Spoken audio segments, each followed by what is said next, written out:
बहुत सारे अच्छे अच्छे विद्वान, अच्छी अच्छी पुस्तकें, अच्छे अच्छे मोटिवेशनल स्पीकर्स जब आपको इस बात के लिए कहते हैं कि जिंदगी में संतुष्ट होकर बैठ मत जाना, जिंदगी में कुछ करके दिखाना है, जवानी का प्रयोग करना है, समय का प्रयोग करना है, उम्र ज्यादा भी हो गई है तो भी रुकना नहीं है, कुछ करके दिखाना है, तो उस वक्त वह संतोष के खिलाफ बोल रहे होते हैं। तो क्या वो गलत बोल रहे होते हैं?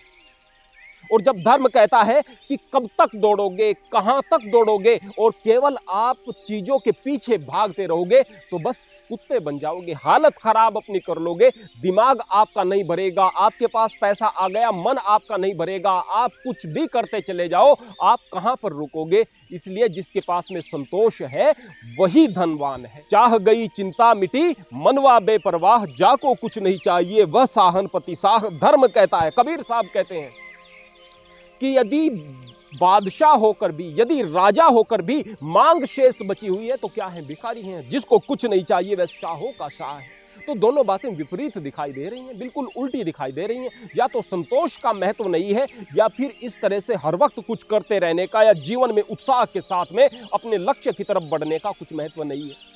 दोनों चीजें विरोधाभासी दिखाई देती हैं, पर इस विरोधाभास में भी आपको यह समझना है कि वास्तव में क्या यह विरोधाभास है?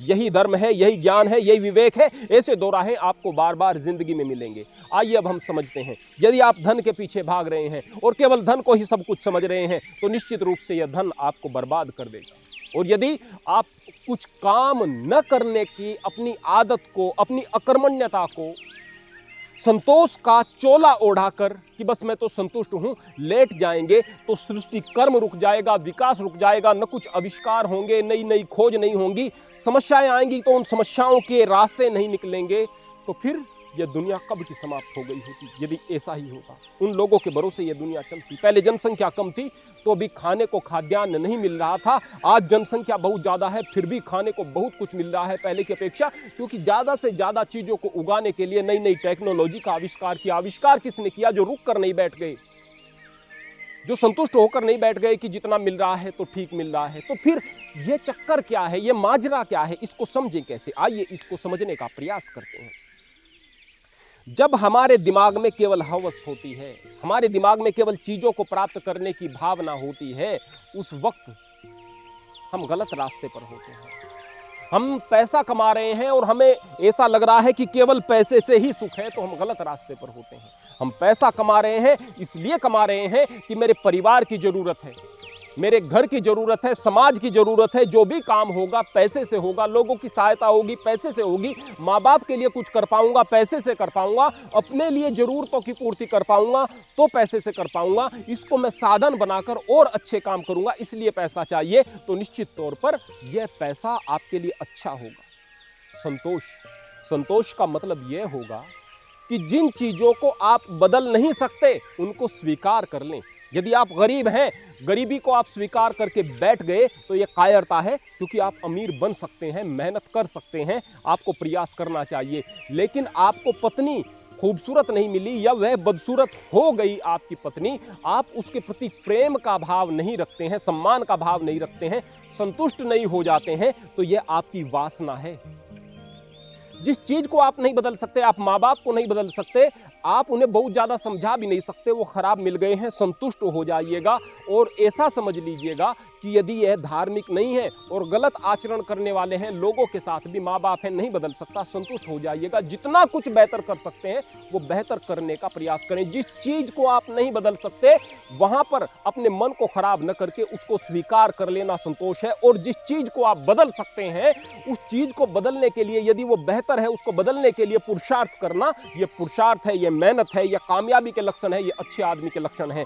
जब भी आप चीजों को प्राप्त करें उसे मेरा के भाव से प्राप्त न करें, उसे इस भाव से प्राप्त करें, चीजें हैं प्रयोग होंगी। जैसे कि वैदिक मंत्र कहता है, ईशावास्यम इदम सर्वम यत् किंचम जगत्याम जगत तेन तक्तेन बुज्जिता मा गृदकस्य स्विद्दनम।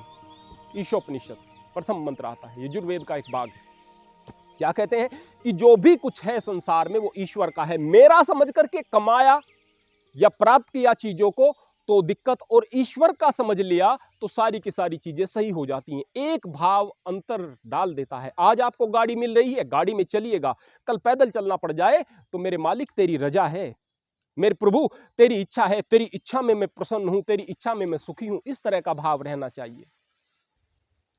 तेन तक्तेन भुज्यता, इसका त्यागपूर्वक उपभोग करना है। त्यागपूर्वक उपभोग का मतलब ही यही है कि उससे चिपक करके नहीं रहना है। यह धन ही सब कुछ नहीं है। धन महत्वपूर्ण है, संसाधन महत्वपूर्ण है, लेकिन यही सब कुछ नहीं है। इससे चिपक कर नहीं रहना है। कटोरे के बीचों बीच आकर मक्खी अगर बैठती है तो उसमें डूब करके मर जाती है। शहद का कटोरा है, डूब करके मर जाती है। मीठा था, स्वादिष्ट लग रहा था, लेकिन जब तक पीने की सीमा थी तब तक। अब उड़ने लगी तो उसमें धस करके मर गई। तो क्या मक्खी को शहद नहीं पीना चाहिए? पीना चाहिए। कटोरे के किनारे पर बैठकर पीना चाहिए। इस बात का आभास होना चाहिए कि मुझे इस शहद को पी करके उड़ भी जाना है। जब आप इस बात का ख्याल रखोगे, हम इस दुनिया में आए हैं और इस दुनिया के बाद हमारा जीवन समाप्त नहीं होने वाला है। इसके बाद भी कुछ होना है। इसके बाद भी एक जिंदगी की शुरुआत होती है। उसके लिए भी कुछ बेहतर करना है, ताकि मैं यहां से उड़कर जा सकूं, यहां से संसार को आसानी से छोड़ करके जा सकूं। चीजों के साथ मुझे आसक्त नहीं रहना है। जब आपके अंदर इस तरह का भाव रहेगा तो आप त्यागपूर्वक उपभोग कर रहे होंगे। उस मक्खी की तरह से आप होंगे जो किनारे पर बैठकर, कटोरे के किनारे पर सूखे में बैठ करके शहद का भी सेवन कर रही है। तो हमें इस बात को समझना है कि जब भी आप चीजों से चिपक जाते हैं, उस वक्त आप वासना से जुड़े हुए होते हैं, कर्मण्यता से जुड़े हुए नहीं होते। उस वक्त आपके कर्म भी दूषित हो जाते हैं।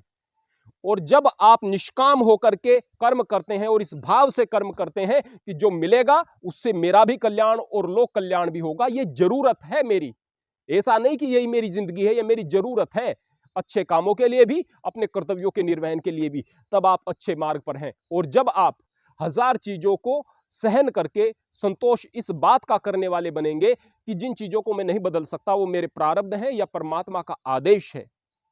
जीवन में बहुत बार इस तरह की चीजें आती हैं जब आपको चीजों को सहन करना होगा। जब भी तकलीफें आती हैं आप उनसे लड़ने की कोशिश करें, लेकिन फिर भी तकलीफें हैं तो आप शिकायत से न भर जाएं। परमात्मा से ऐसा न कहें मालिक ये तूने क्या कर दिया। अरे वो मालिक है, वो परम पिता है, वो परमेश्वर है, वो बेहतर जानता है। जो भी कुछ कर रहा है वो बेहतर कर रहा है। संतोष यह हो कि यह मेरे कर्मों का परिणाम है। उस वक्त आप संतोष के मार्ग पर भी चल रहे होंगे।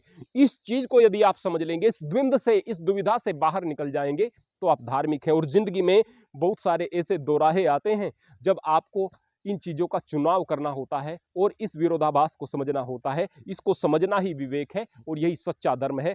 अन्यथा झूठ मत बोलो, शराब मत पियो, जुआ मत खेलो, इस तरह की तो कथा बहुत सारे सुनाने वाले लोग मिलते ही हैं। इन चीजों का सभी को पता है, लेकिन इन दोराहों को समझ करके जिंदगी को ऊंचाइयों की ओर ले जाने वाला व्यक्ति ही आध्यात्मिक व्यक्ति होता है। और इस ओर यदि आपको प्रेरणा मिलती है तो यही सच्ची प्रेरणा है। हरि ओम, हरे कृष्ण।